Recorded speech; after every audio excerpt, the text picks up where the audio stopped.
Good afternoon, ladies and gentlemen. Welcome to this final session. It's already there. It's number 12. It's our last session in our Teams as a Platform campaign called Doing Things with Teams You Have Never Done Before. And today we're going to talk about SharePoint Framework and what you can do with it, how easy it is. It's going to be a bit more technical than the other sessions, but that's okay. You learned something also from that, so that's also cool. My name is Jeroen Jansen. I'm a product marketing manager within Microsoft. I work around Microsoft 365 and also around customer success. And I'm not alone today. Today I'll be joined by, from Rapid Circle, Albert Jan. Yeah, my name is Albert Jan. Most people call me Appy. I work at Rapid Circle, previously known as Portiva. Portiva. Oh man, it's been a ride. We recently been acquired, so everything is still new for me. Yeah. And today we're going to talk about SharePoint Framework and using it for, building cool stuff in Teams. Yeah, I think we're going to have a great show for you today. So if you have any questions during the show, please use the Q&A. Because if you do not use it, we won't know there's a question. So that's like the trade-off. And just put your question in there and we will watch over here what questions come in. And we try to answer them as best as possible as we can. So without further ado, let me just start with saying, well, the workplace as it is right now. So like setting the scene for this session, what we're going to do today. And if we look at the workplace, we've seen it changed a lot. During the past few years, we already see the change from the new world of work. People working more from other locations, working more from home. But during the pandemic that we have right now, we saw in a lot of countries, also in the Netherlands, that there was a lockdown. And that means working from home was kind of mandatory. Only if you are working in some areas like healthcare, traffic, police, whatsoever, you were still able to work. But again, all other work was mandatory to do that from home. And we learned a lot from that. And we learned how to work from home. We also learned within Microsoft what we need to adjust within Teams. What kind of new features do we need to add to support also the way of working.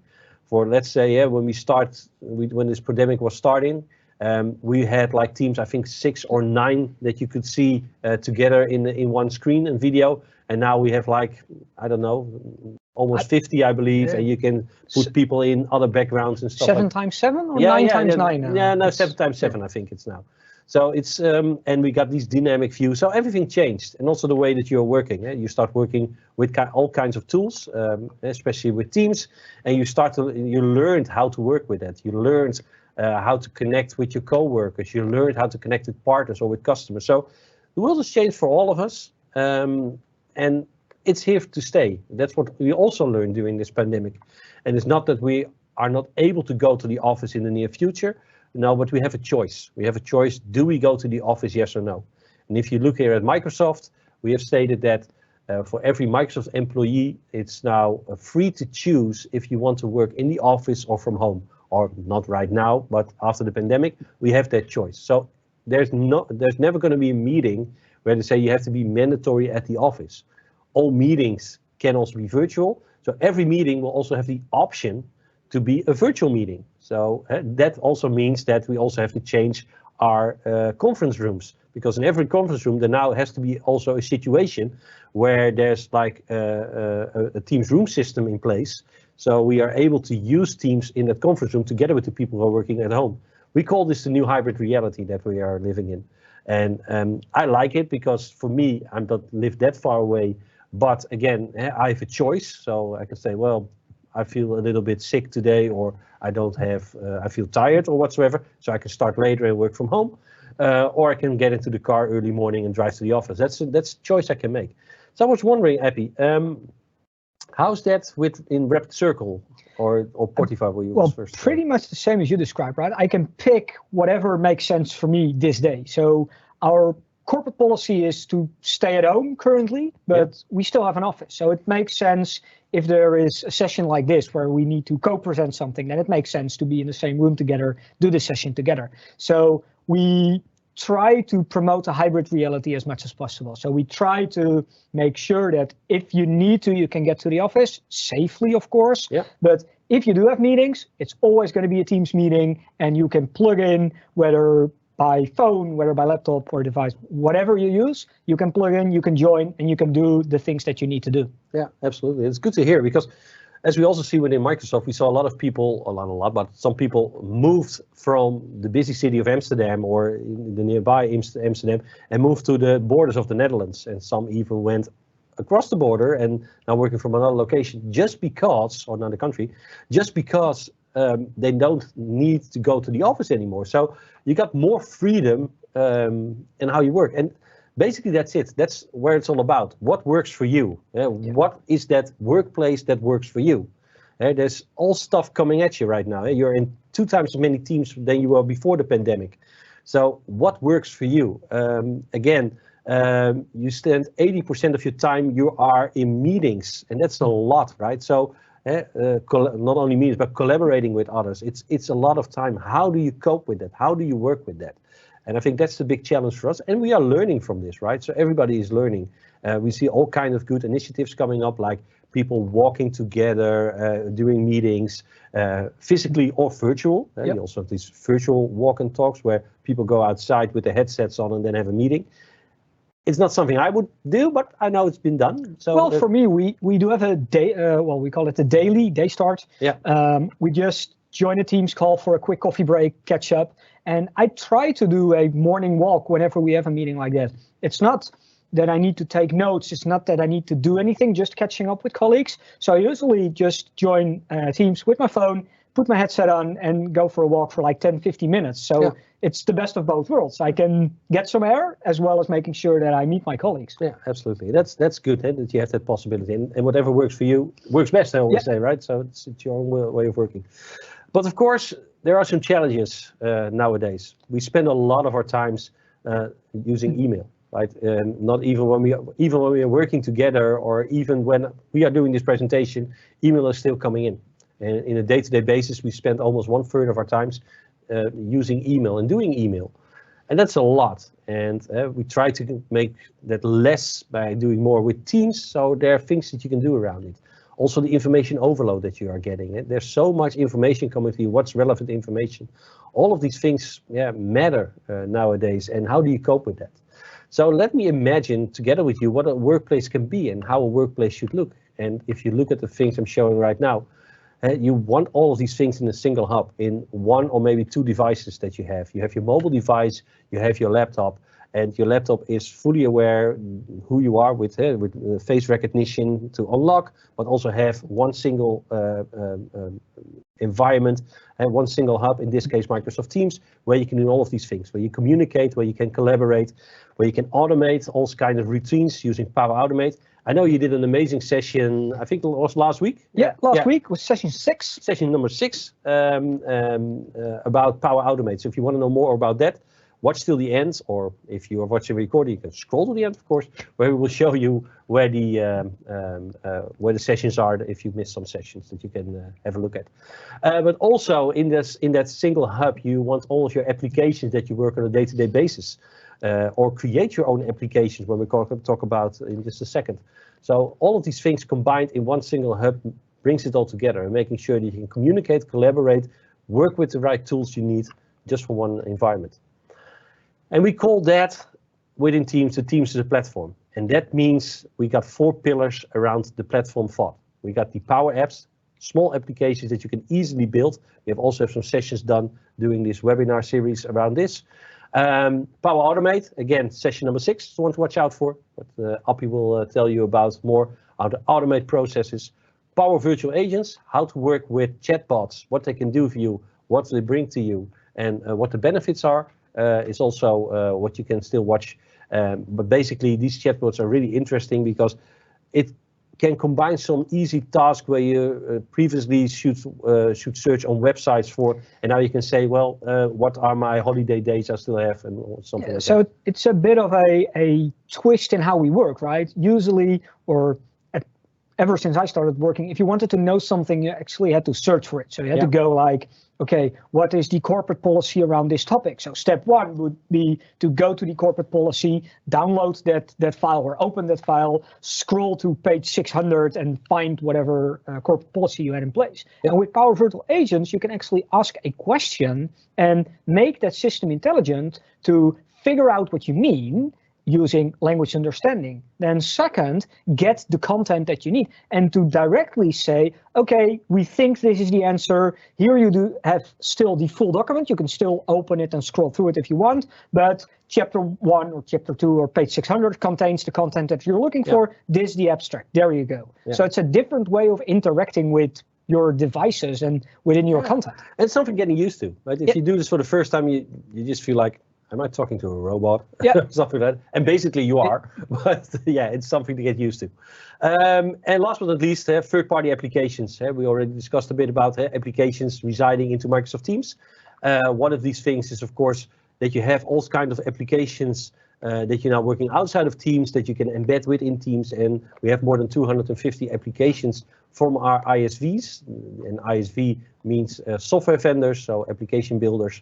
That build those applications for you, like ServiceNow or Workday. So we can all integrate it into Microsoft Teams. But again, it's not about the tool itself. It's about how you work with it, what I was stating before, right?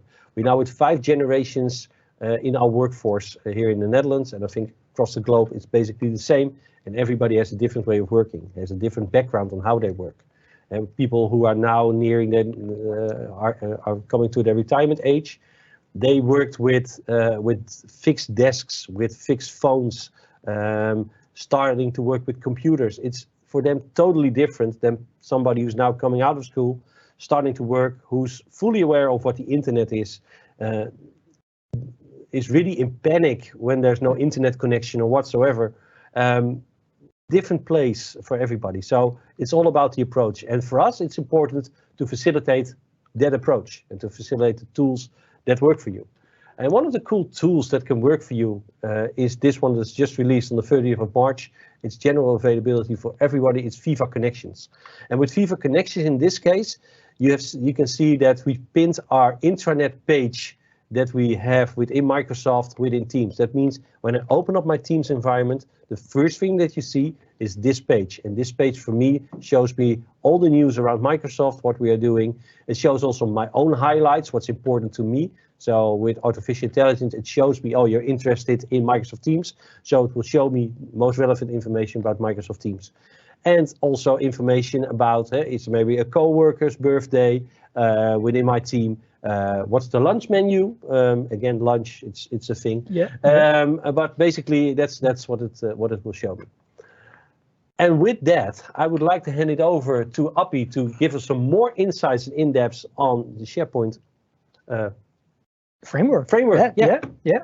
So before we dive into the technology stack and how to work with SharePoint Framework, let's do one step back. We did have a short introduction into Power Apps, Power Platform. So that's sort of the low-code platform that you can use to extend Teams. The other is building your own applications. And building your own applications is fairly easy. But just to give you a gist of what an end user would see is, as an end user, I can actually go to a so-called App Store or App Catalog, where I can see all sets of applications that I can install into that Teams environment. So when you start thinking about, is Teams already a platform, you can find this broad range of sample applications and that you can use, that you can already install and get working with. So when you are considering what are applications actually, you can see here real life scenarios that are already being built that you can work with, that you can use within your environment. So with that, if you start thinking about what you can build, there are a few different scenarios that you can build.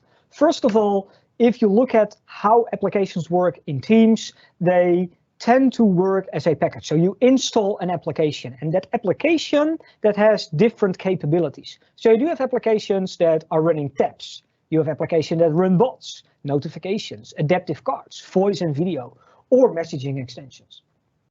And all those options, they can be combined. So within your application, you could potentially have a few different tabs as well as a chatbot. So you can combine all those different services within that Teams experience and leverage them for your end users or leverage them for your application that you're trying to build.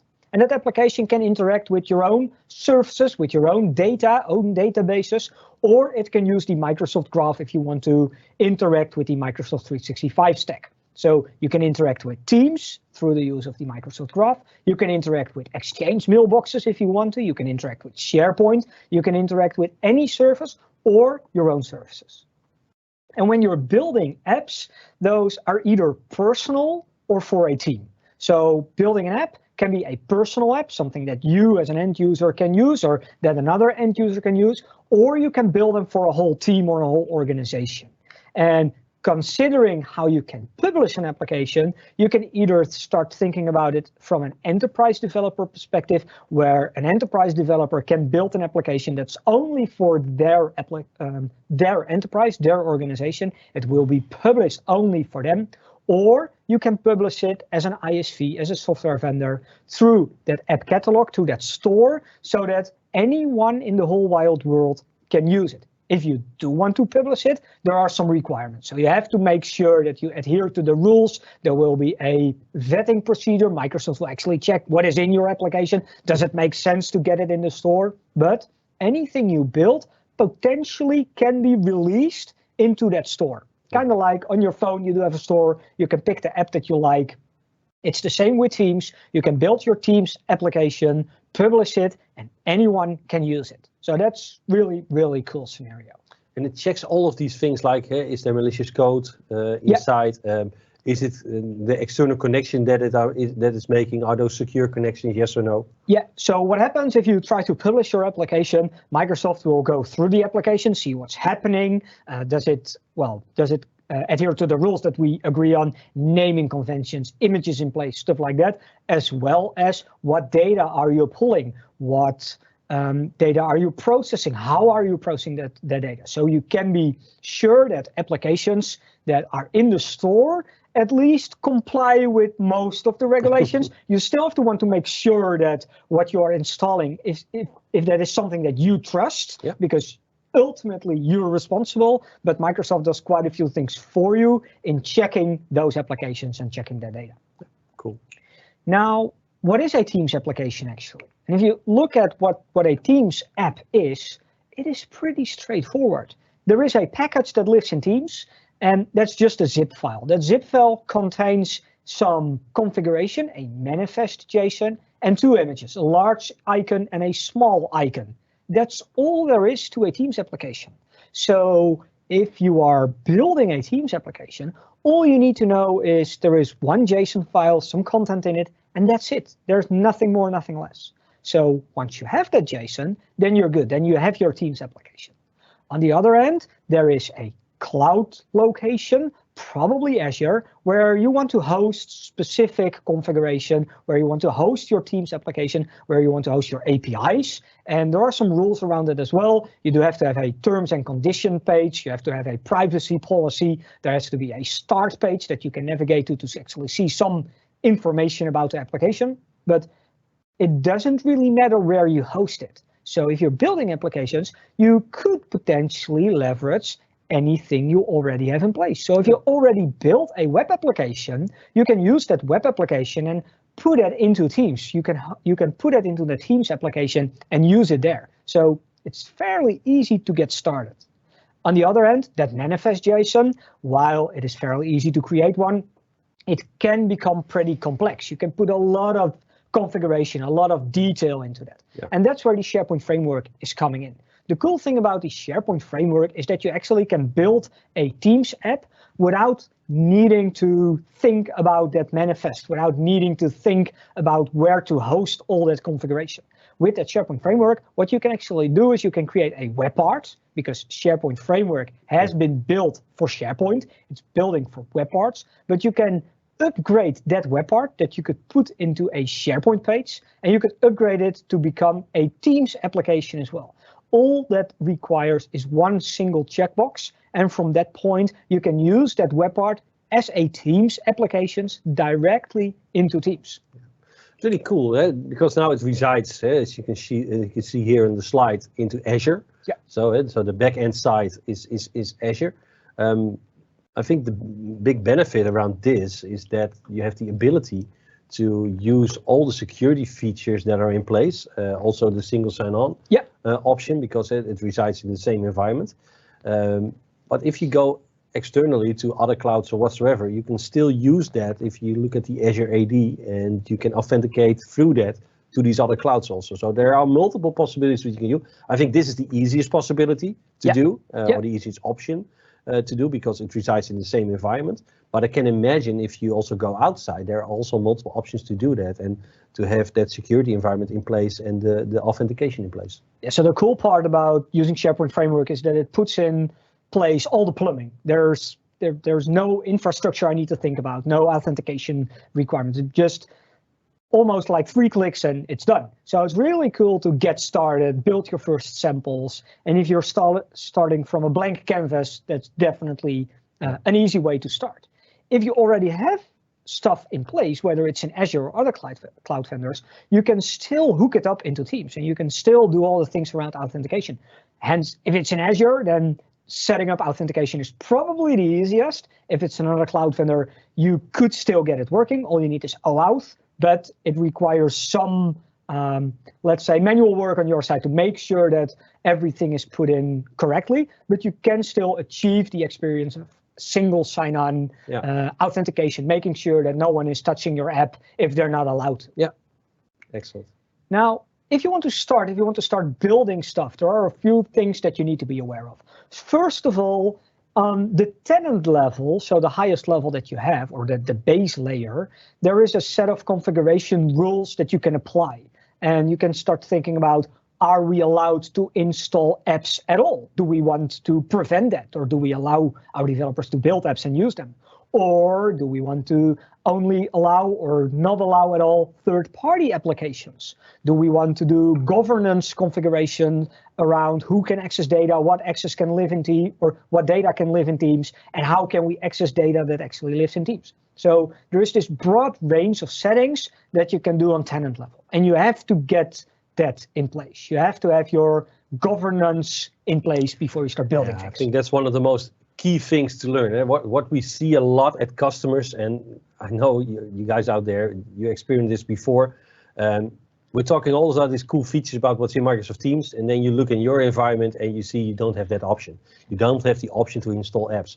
And that's not because it's not there. It's because a lot of companies fear the risk that putting this on and giving the ability to do this, they have a potential threat in their network.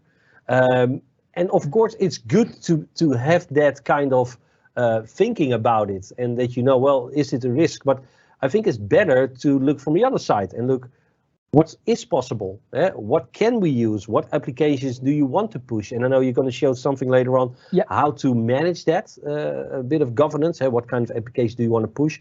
And what kind of applications do you want people to have access to?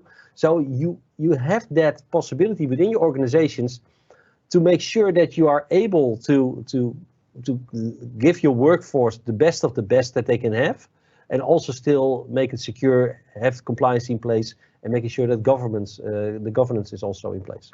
Yeah. So the second level is that on a Teams level, you can also configure a specific setting. So not everyone can install apps, for instance, or not everyone can add new tabs to a team. So when you start building your first application, or if you're building stuff, you have to be aware that there might be configuration on the Teams level that is blocking you, or that there might be something preventing you to do specific things. And then the final level, obviously on the application level itself, when you're doing custom development within Teams, you can configure what data can it use, how will my application interact, do we want authentication or not, do we want to do anonymous access or not, do we want to build in custom code to do custom checks for whatever we're trying to achieve with our application. It's good to check these things, right? It's good to have this all in place. All this, is the security in place? Does it resonate with the security policies that we have in place? So everything that you already can do around that topic within Microsoft 365, you can also use that in the Yeah, definitely. So with that, let's quickly switch to some demos, because, well, demos usually live up to their expectations. Yeah. So let me switch to the Teams Admin Center. That's step one, right? At the base level of the pyramid, we saw that you can do team settings on that level. Now, what you see here is that on the left, because I'm a global administrator, because I'm allowed to do that, I have a bunch of settings around my Teams apps. I can manage my apps, I can manage permission policies, setup policies, and customize the store. Now let's start with managing apps. The first thing that you will see here is a list of applications that is available in my tenant, in my configuration. You can actually see that there are 900 or almost 1,000 apps that I can use, I can install, and I can work with. Yeah. So that's awesome. There's a really large set of samples. And are these apps from third party or first party? So are these apps developed by Microsoft, or are these apps developed by software vendors, or combination? Yeah. Or? Yeah. So what you see here is that for each app there is the publisher listed. Yeah. So you can see that a bunch of these applications are coming from different companies. But you will see that there's also, if you would do sort, I can sort on this, if you would filter on searching by Microsoft, what you will see is that also applications by Microsoft are pushed into this list of applications. So you get an overview of all applications that can be used within Teams, period. Now, what I can do is the first thing I'll need to check, or if I'm building new stuff that I need to check, is the org-wide app settings. So what you see is you can allow or disallow third-party applications, and that means that any applications that is not pushed by Microsoft will have that checkbox third-party application.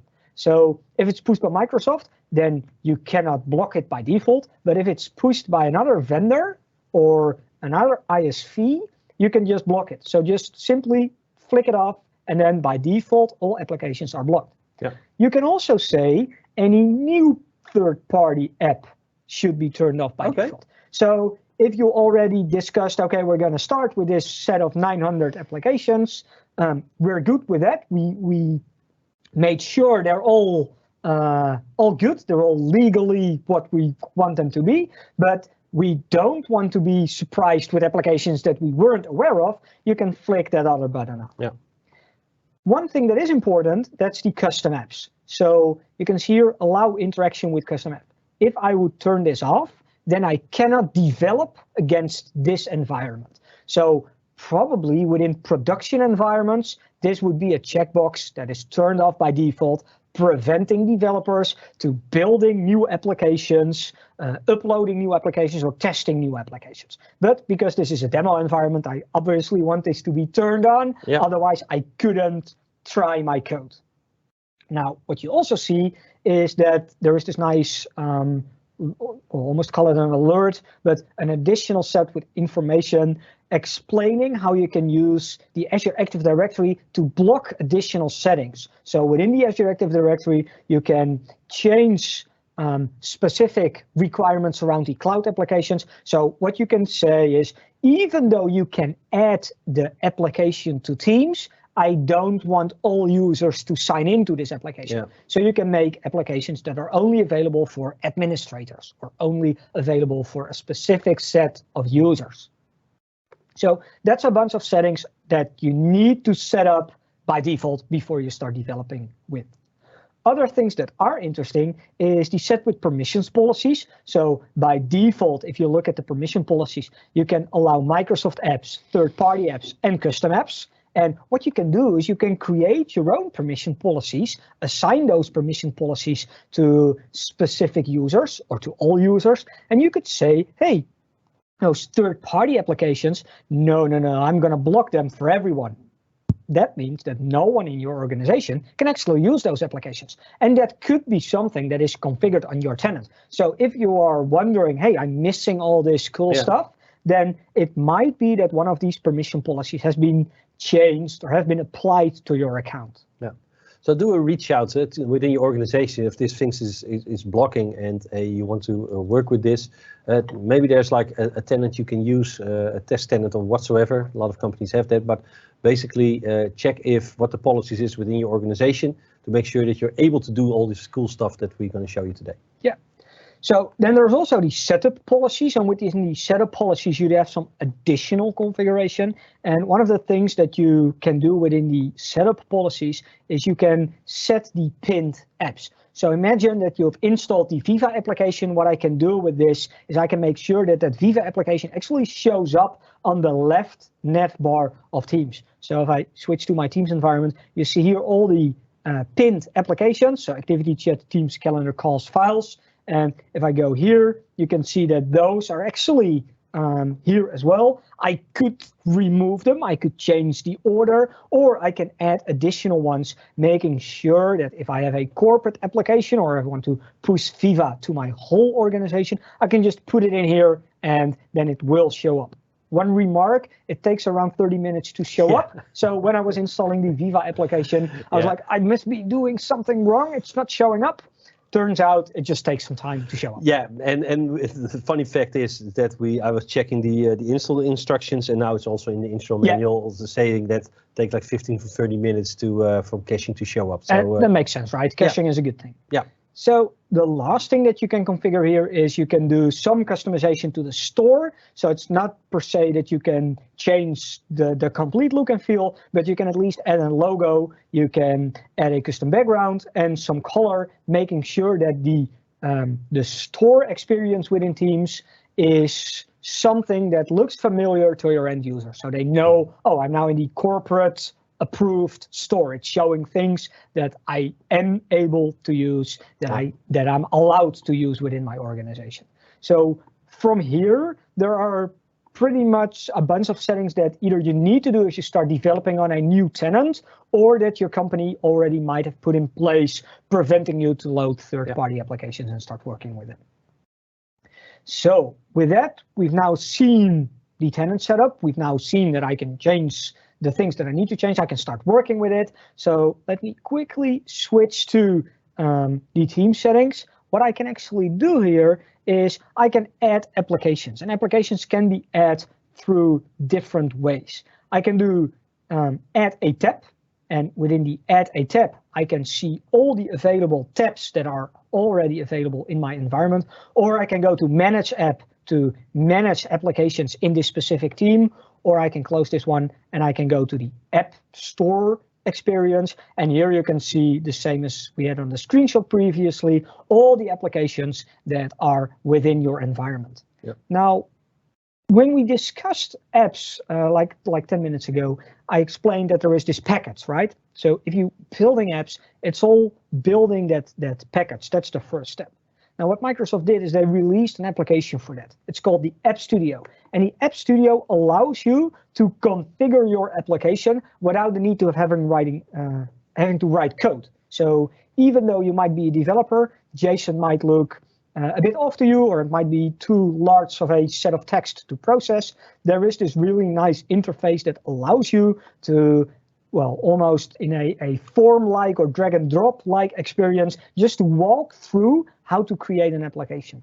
So what you can do is if you open that App Studio, here you can see that I already have a bunch of applications. I can create a new one, or I can import an existing one. Let me quickly say I'm going to edit my chatbot application. And what you see here is that it's just a form. So I have to specify a short name, a full name. I'll need to have an app ID, a package name, versions, descriptions, partner information, this whole bunch of data that I don't need to provide whenever I'm building a new app package. Now, there's also logic in place, making sure that if I would put a different logo in here, it will say, oh, this logo is not valid because it's not a PNG file. So it does a set of validation checks for you, helping you, making sure that what you're building is actually correct. It looks good. Code looks good. Yeah.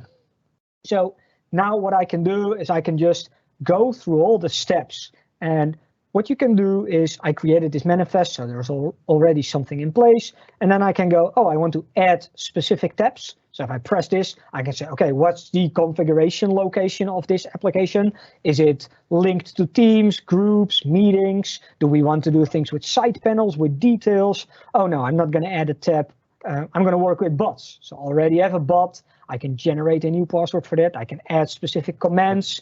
I can maybe say I want to do something with connectors. So within this application in Teams, I can configure other applications. And the cool thing about this is from this application, I can directly say, okay, what's the output? So here you can see the JSON that gets generated, and there's no need for me to understand that JSON. Everything is already there. Yeah, so without even coding one letter, you're absolutely already having this whole list of commands, what's in this JSON script. So everything is already there. The whole configuration is done. Yeah. And one step further, I can directly say, hey, I'm going to install this in Teams for testing, or I'm going to publish it to the tenant's app catalog. So me, without having written a single line of code, I've generated this Teams application. And the Teams application itself is not doing anything yet, but you can imagine that Viva is using pretty much the same approach. It's generating a Teams package,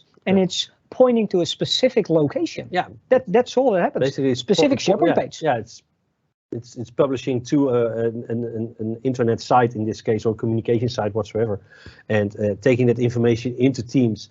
And it's also looking, because it has intelligence also built in. If you look at the Viva site, and I know that it looks differently from the internet site because we're missing out on some other stuff that we have, like the search bar isn't there because it's done within Teams. So there's some different layouts. But it will fit to that page and make sure that it shows really well within Microsoft Teams. Yeah, and that makes sense, right? Yeah. That makes it easy for you to get started. Yeah. Now, let's have a quick look at the SharePoint Framework, because SharePoint Framework is the way that you would build a web part that lives in SharePoint. Cool. And the cool thing about that is that it takes into account all the plumbing. There's no things I need to do. I don't have to host anything in Azure. That's all be taken care of for me. Yeah. So to get started, what you typically would do is you would go to a folder. Within that folder, I already have a Teams Day folder, if that's correct. Yeah, there we go. And what I can do is I can start that SharePoint Framework generator. It's using the Yeoman generator. So what I can do is I can do yo at Microsoft/SharePoint. And what this will do is this will start up that generator. It's going to take a second to load, but what it will ask me, what are you trying to create? I'm going to create a web part. What's the name? What's the description? Do you want to use a JavaScript framework or not? I'm going to say no. I'm not going to go through all the steps because it's going to take a while to set up. But what happens is you will get you will get code. So it will scaffold, it will generate the full structure, it will generate everything for your environment. And I already did that. So here you see what you get generated. You get a link, a bunch of folders. That's just for programmers. That's all the code that there is. But you will see that there's already a Teams folder. Yeah. So within that Teams folder, I already apparently have some content. And if I look at it, those are the icons. So it's already providing me with placeholder icons. And if I go to the source, I do have a bunch of JSON. And within a JSON, there's only one thing I need to do to make the SharePoint Framework web part Teams aware. And that is on line 15, there is the supported host. And you can see here that I added it as a Teams tab. Yeah. And that's all I needed to do. So basically, adding just Teams tab, what you're doing is using all of this code that's already there, reusing it just to become a Teams tab in this case, and also still live as a SharePoint environment. Yeah. Okay. So this is all I need to do. Now, obviously, I did change the code a little bit. So here you can see that I actually check whether we're in Teams. And if we're in Teams, I'm going to say welcome to Teams. And if we're in SharePoint, I'm going to say welcome to SharePoint. Probably makes sense. Yeah. But as you can see, because I'm using the SharePoint framework, I already have a SDK for Microsoft Teams, and I can use that SDK to do different things, right? I can get the context of the team I'm working in or the channel I'm working in. I can get the user context, so I know what user I'm working with.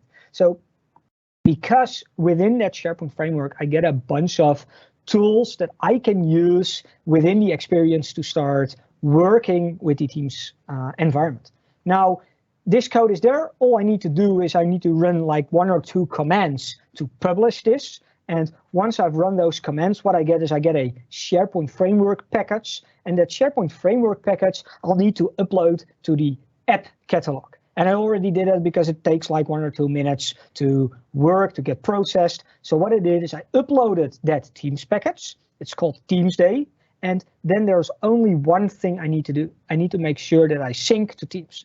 And as soon as I press this button, it's going to take another second and it will sync this application to Teams, meaning that from that point in time, I can use the web part that I built either in SharePoint or in Teams. Yeah. Now, if I go back and I will go to my apps, what you will see here is that my first Teams tab, the Teams Dev Experience, is already there. So it's built for my organization. It's pushed to that organizational store, and I can use it. Now, what I can do is I can go to Teams. I can go to the developers experience. I can say I'm going to add a tab, and you can see here that the first team is already there. Now, what I can do is I can add it, and what actually happens is that it will walk me through all the different steps.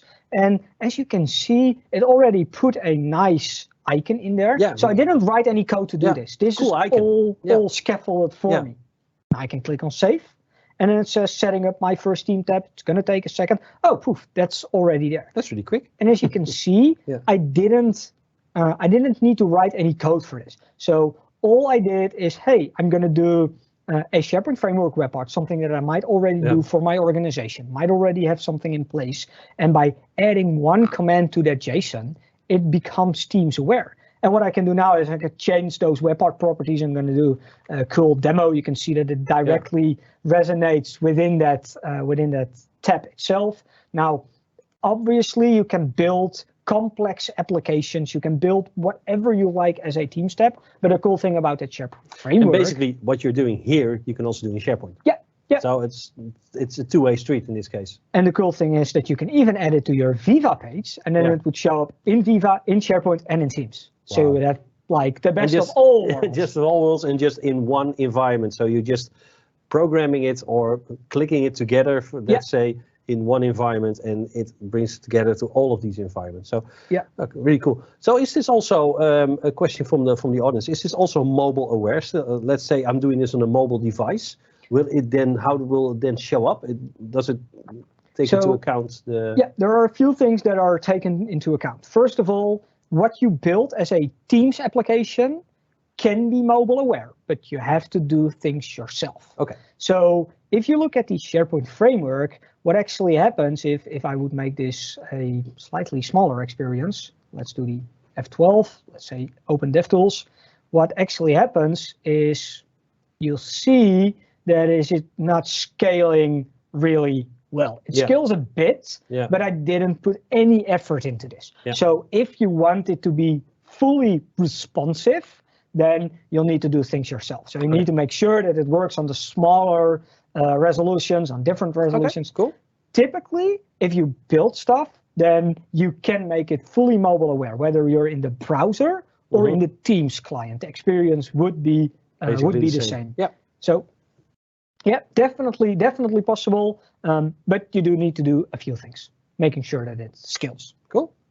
Are there any other questions? No, not at the moment. So. Well, with that, I'm out of demos. Oh, that's good to hear. So it's really amazing to see how this works, how SharePoint Framework can work for you, and how SharePoint Framework can be like that little bit of extra that you need to get easily things developed and also get your developers up to speed.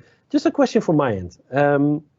What kind of knowledge do I need to get this up and running? If, let's say, I'm just a power user, I use a lot with Excel, I know how to mail merge in Word and stuff like that, so I'm more like an advanced user. Am I capable with the knowledge that I have on just computer things? So a bit of a depends answer on that. Okay. So yeah, definitely you can go to that app experience. You can definitely use the App Studio to create your first application. So if you want to, let's say you want to iframe, it's a bit of a dirty word, but if you want to iframe something, definitely use that App Studio. There's no coding involved. You can just do what you need to do.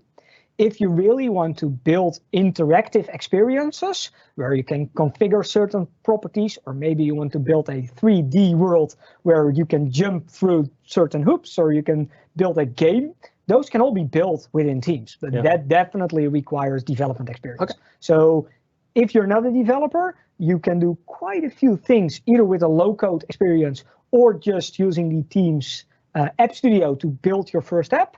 But if you want to do more, then you probably want to bring in a developer. Okay, good to hear and good to know. So if you are in lockdown right now, you know, it's it's ready. Still at home, so why not use the weather where it is right now? It's not really that good, so still an opportunity to go learn how to code, right? Always good. Yeah. Always a good idea. Yeah. So with that, I would like to thank you all for watching, and thank you so much, Appie, for showing us this interesting stuff about the SharePoint Framework.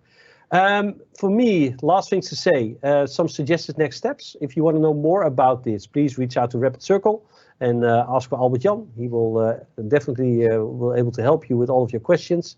Also, if you have a Microsoft representative, you can ask them more information about this. Everybody within Microsoft is aware of this Teams webinar series, so you can point them to them and say, well, I've heard this, who do I need to contact? And they will point you in the right direction. Last but not least, if you want a discover workshop around Teams, around how the platform works, around Jammer and all other stuff, please visit the Discover Workshop page, and also Rapid Circle is hosting these kinds of sessions, so you're more than welcome to join that. Last but not least, some final words on the blog site. If you want to look at the Microsoft 365 blog, here is the URL. Also for the Teams blog is the URL. If you want to know more about the roadmap, what's coming, what's new, and what's in store for you, you can watch the roadmap via the link that you see right here. And user voice is there for you if you have a feature that's not ready available yet, or that you think, well, it should be within Teams. You can go to this website. You can look for already if there's already a request about this function. If not, you can request it and we can upvote all for that. So make sure that all your friends and family know that you want this feature, and let them vote for that. And with the highest number of votes, we're definitely going to have to take a look at it. So make sure you do that. Again, thank you for watching. Thank you for watching this webinar series. It was fun doing this webinar series. We did 12 sessions in Dutch, 12 sessions in English. It's been a joy for the last 3 weeks, and I thank you all for watching. Fun having you here. Hope it was interesting for you. And if you want to watch this back, please go to aka.ms/TAAP sessions, as well Teams as a platform sessions. I've divided it into 3 layers, session 1 to 5, 6 to 10, and 11 and 12. So you can see the version in English or in Dutch, and even all the PowerPoints are there. So I would like to welcome you to watch this video if you want to watch it again and see all the cool stuff that Appie has done. And with that, I would like to conclude. Thank you so much, Appie, for being here again. And thanks for having me. I would like to thank also Tim, who's here next to us, for all the video work that he's done with all the crew members from WIF. So thank you so much, and speak to you guys soon.